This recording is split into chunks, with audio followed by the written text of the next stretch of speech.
नमस्कार। National weather bulletin आप देख रहे हैं मौसम तक यूट्यूब चैनल पर और मैं हूं देवेंद्र त्रिपाठी।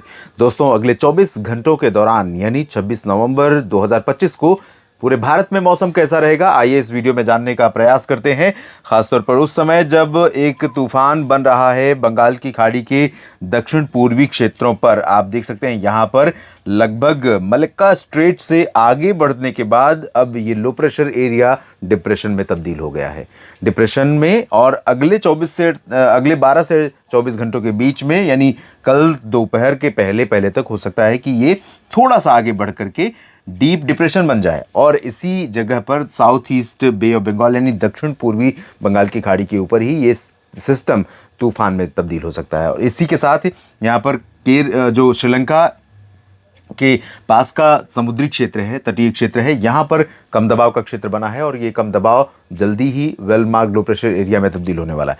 और भूमध्य रेखा के ठीक ऊपर भारत के ठीक नीचे हिंद महासागर का जो पूरा हिस्सा है ये पूरा इस समय एक्टिव है। इसका भारत के ऊपर फिलहाल क्या असर पड़ेगा, तूफान जब बनेगा, ट्रैक जब तय होगा, किस दिशा में जाएगा, किन राज्यों पर सीधा या अप्रत्यक्ष प्रभाव दिखाई पड़ेगा, ये सब हम समझने का प्रयास आने वाले दिनों में जरूर करेंगे। लेकिन अभी इन परिस्थितियों का भारत के किन राज्यों पर और क्या असर हो सकता है। उत्तर में WD नहीं है और ठंडी बढ़ रही है। क्यों बढ़ रही है ये भी समझने का प्रयास करते हैं। किन जगहों पर बढ़ सकती है, कहां पर मध्य भारत में बादल पहुंचने शुरू हो सकते हैं, जहां आप देख रहे हैं थोड़े थोड़े पैच दिखने शुरू हुए हैं, क्या ये दायरा और व्यापक होगा, ये सब कुछ जानने का प्रयास आइए इस वीडियो में करते हैं। तो पूर्वानुमान की शुरुआत करने से पहले एक बार मैं आपको ये विंड मैप दिखाना चाहता हूं, विंड चार्ट, जो इस बात का संकेत है कि किस प्रकार से उत्तर की हवा और दक्षिण की हवा पूरे इस भूमध्य रेखा के ऊपर, जिसका जिक्र मैंने किया, हिंद महासागर में भारत के ठीक नीचे यहाँ पर किस प्रकार से एक एक्टिव जोन डेवलप कर रही है। और ये एक्टिव जोन आने वाले समय में अभी ये तय नहीं है कि जब ये तूफान यहाँ पर डेवलप होगा या आगे बढ़कर बनेगा तो उसका ट्रैक क्या रहेगा। अलग अलग मॉडल अलग अलग दिशा में इसको जाते हुए दिखा रहे हैं, कुछ दक्षिण, कुछ उत्तर पश्चिम में और कुछ यहाँ तक आने के बाद वापस रिकर्व कर रहे हैं। तो इसके बावजूद इसके प्रभाव का दायरा अभी के अनुसार बहुत ज़्यादा तो नहीं रहेगा, लेकिन जो परिस्थितियां यहाँ पर हैं, अगर इन परिस्थितियों ने सपोर्ट किया तो इसका दायरा काफ़ी व्यापक हो सकता है। लेकिन बात करेंगे आने वाले दिनों में जब स्थितियां और स्पष्ट हो चुकी होंगी। फिलहाल उत्तर भारत से चलने वाली उत्तर पश्चिमी ठंडी हवा का प्रभाव, उसकी इंटेंसिटी कम हो रही है। लेकिन इसके बावजूद पंजाब में अमृतसर हो या लुधियाना, पटियाला, बरनाला, मोगा, मनसा, संगरूर, चंडीगढ़ हो या पंचकुला से लेकर करनाल, कैथल और रोहतक, सोनीपत, पानीपत, हिसार, सिरसा, गुरुग्राम, फरीदाबाद, पलवल, राष्ट्रीय राजधानी दिल्ली, उत्तर प्रदेश के तमाम जिले और राजस्थान के उत्तरी जिले, खासतौर पर चूरू, गंगानगर और बीकानेर, अलवर, भरतपुर, दौसा, करौली, धौलपुर, इन सभी भागों में मौसम में ठंडक काफ़ी बढ़ रही है धीरे धीरे। आप देख रहे होंगे कि मैं हाफ टी शर्ट में बात कर रहा हूँ आपसे और बात कर रहा हूँ कि सर्दी बढ़ रही है। तो ये बंद कमरे में है और बंद कमरे में ऐसी स्थिति है, ऐसी परिस्थिति है कि यहाँ पर थोड़ा सा सर्दी या टेम्परेचर ठीक है। लेकिन अगर मैं बाहर अभी निकल जाऊँ तो निश्चित तौर पर मुझे इसका प्रभाव महसूस होगा, भयंकर रूप से महसूस होगा कि अच्छी खासी सर्दी बाहर है, थोड़ा गर्म कपड़ों की तत्काल ज़रूरत है। पहाड़ों पर बिल्कुल क्लियर और ड्राई वेदर है, कोई बारिश नहीं, कोई हिमपात नहीं, क्योंकि WD यहाँ पर नहीं है।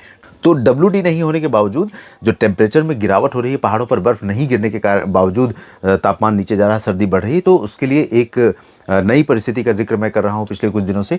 वो है उत्तरी गोलार्ध में उत्तरी ध्रुव के पास जो हवा चलती है, पोलर वॉर्टेक्स, जिसे जो सिचुएशन होती है उसको पोलर वॉर्टेक्स कहते हैं, जो इस तरह से एक रिंग बनती है और कई किलोमीटर, 50 किलोमीटर तक की ऊंचाई तक वो रिंग जाती है और उस रिंग में फंसी होती है वो हवा, वहाँ की सर्दी। लेकिन उस रिंग से कहीं लीक हो जाए तो वो हवा फैलना शुरू हो जाती है आसपास के क्षेत्रों में और ज़्यादातर सर्दियों के मौसम में लानीना की परिस्थितियों में उसमें वीकनेस आने की संभावना रहती है और उसकी हवा लीक होकर के नीचे तक आती है। तो ऐसी परिस्थितियों में सर्दी बढ़ती है। तो पहाड़ों पर ज़रा सा भी मॉइस्चर आएगा, बादल आएंगे तो बर्फबारी हो जाएगी। तो तापमान यहाँ पर इसलिए गिर रहा है। और नीचे की तरफ आपको बता दूं कि दक्षिणी जो राजस्थान के क्षेत्र हैं, जैसलमेर और अजमेर से नीचे के हिस्से, सवाई माधोपुर, कोटा, बूंदी, बाना, झालावाड़, भीलवाड़ा, चित्तौड़गढ़, डूंगरपुर, प्रतापगढ़, माउंट आबू, जालौर, सिरोही, नागौर, पाली और बीकानेर, राजसमंद, इन सभी क्षेत्रों में तमाम जगहों पर आंशिक तौर पर बादल दिखाई पड़ सकते हैं। और सुबह के समय ये पूर्वी जो हिस्सा है यहाँ पर, और साथ में पश्चिमी मध्य प्रदेश के कुछ हिस्सों में हल्के बादल, हल्के से मध्यम कोहरा दिखाई पड़ सकता है सुबह। और सुबह के बाद दोपहर जैसे होने लगेगी तो ये बादल जैसे स्थिति बनेगी यहाँ पर, क्योंकि यहाँ पर एक एंटी साइक्लोनिक सर्कुलेशन जैसी स्थिति है। तो नमी भी आ रही है, ड्राई विंड्स भी मर्ज हो रही है, और यहाँ पर टेम्परेचर ड्रॉप हो रहा है। तो और जो नमी है वो ऊपर की तरफ जा रही है, तो कुछ क्लाउड फॉर्मेशन यहाँ पर हो सकता है। लेकिन बरसात नहीं होगी, ना राजस्थान में ना ही मध्य प्रदेश में, अभी ऐसा लग नहीं रहा है। पूर्वी मध्य प्रदेश में तापमान सामान्य से नीचे ही रहेगा। छत्तीसगढ़, ओडिशा में भी तापमान सामान्य से नीचे रहेगा और मौसम साफ और शुष्क रहेगा। बरसात की कोई संभावना नहीं है। गुजरात में तापमान बढ़ने लगे हैं क्योंकि नीचे से हवा आ रही है जिसमें आर्द्रता है और ठंडक कम है, तो अपेक्षाकृत पहले जितना तापमान था उससे थोड़ा सा ऊपर और जा सकता है। बाकी ड्राई और क्लियर वेदर रहेगा। अहमदाबाद में भी, सूरत में भी और पाटन में, राजकोट और द्वारका में भी बारिश की कोई संभावना नहीं है। इधर विदर्भ, मराठवाड़ा, मध्य महाराष्ट्र, कोंकण, गोवा में भी तापमान बढ़ रहे हैं। यहाँ पर भी आंशिक तौर पर बादल दिखाई पड़ सकते हैं चारों सब डिवीजन में कहीं कहीं पर, लेकिन हल्के बादल छिटपुट जगहों पर। दक्षिण भारत में तेलंगाना और आंध्र प्रदेश तथा कर्नाटक के अधिकांश भागों पर क्लियर और ड्राई वेदर। अब आप सोचिए कि दो स्ट्रॉन्ग सिस्टम भारत के, दक्षिण भारत के ठीक नीचे बने हैं। एक तो अभी बहुत दूर है, दूसरा पास में है, लेकिन इसके बावजूद यहाँ पर प्रभाव नहीं दिख रहा है क्योंकि दोनों सिस्टम अभी अपनी एनर्जी को बढ़ा रहे हैं लगातार। धीरे धीरे जब ये सिस्टम यहाँ पर पहुंचेंगे तब भारत के तमाम इलाकों पर असर दिखना शुरू होगा। फिलहाल तमिलनाडु के दक्षिणी तटीय क्षेत्रों और केरल के कुछ भागों में, लक्षद्वीप में कहीं कहीं पर बरसात होने के आसार हैं। इंटेंसिटी अलग अलग हो सकती है, हल्की हो सकती है, कहीं पर मध्यम हो सकती है। बाकी आंध्र प्रदेश का तटीय क्षेत्र भी और रायलसीमा रीजन भी, और कर्नाटक का पूरा उत्तरी और दक्षिणांतरिक रीजन, तेलंगाना पूरा ड्राई रहेगा।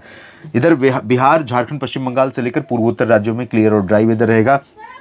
यहाँ पर बंगाल की खाड़ी की हवाएं आनी शुरू हो गई हैं। दरभंगा, पटना, गया जी, बक्सर, कैमूर और भागलपुर, किशनगंज, पुणे, अररिया से लेकर दुमका, रांची, जमशेदपुर, देवघर, डाल्टनगंज, इन सभी भागों में और कोलकाता सहित पूरे पश्चिम बंगाल के क्षेत्रों पर टेम्परेचर बढ़ जाएगा। अगले 24 घंटों में आप देखेंगे सर्दी यहाँ पर सुबह के समय पहले की तुलना में काफ़ी कम हो जाएगी। फिलहाल इस वीडियो में भी इतना ही, लेकिन आप बने रहिए लगातार मेरे साथ मौसम तक और न्यूज़ मीडिया मंच पर। जानकारियाँ ठीक लगें तो वीडियो को लाइक और शेयर करिएगा। कमेंट सेक्शन में अपनी बात लिखना ना भूलें। एक बार फिर आप सभी से आग्रह करूंगा कि इस चैनल को अगर आपने सब्सक्राइब नहीं किया है तो कर लीजिएगा। धन्यवाद।